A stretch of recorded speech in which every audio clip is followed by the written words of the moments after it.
Oh, ba't kinakalabit mo si Papa, Cherry? Ah. Ayan, si Papa Fernan namin may sakit. Masama yung pakiramdam niya. Ayan. Kahit naman may sakit si Papa, ang daming bantay eh, oh. Ang daming bantay ni Papa Fernan. Oh, si Cherry lang, oh. Si Cherry po yung naka-duty ngayon. Kaya nandun siya. Siya yung nagbabantay sa pasyente. Cherry, i-check mo yung pasyente mo kung nilalagnat pa. I-check mo si Papa. Hawakan mo si Papa mo. Bilis, hawakan mo si Papa, Cherry.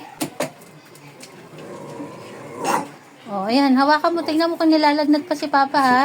Nilalagnat pa ba? Ha, Cherry? Nilalagnat pa si Papa? Ayan, kinikis ka ni Snoopy. Tatanggalin daw ni Snoopy yung sakit mo. Oo nga, Snoopy, wag kayo dyan.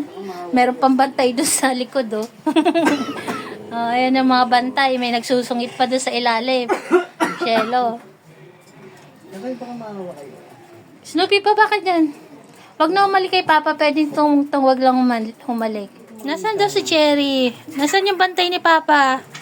Ayun. Ayun pala yung bantay ni Papa eh. Nasaan daw yung bantay? Paramdam daw yung bantay.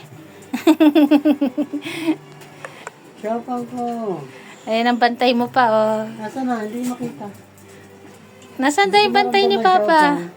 Oh, ayun daw siya pa. Oh. Ayun ang bantay mo, si Cherry girl. Teka,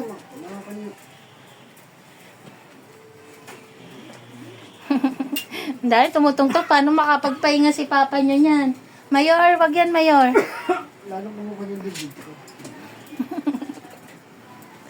Paano makapahinga si Papa, oh.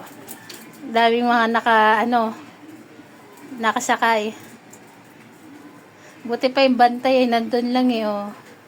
Parang nananalangin pa si Cherry.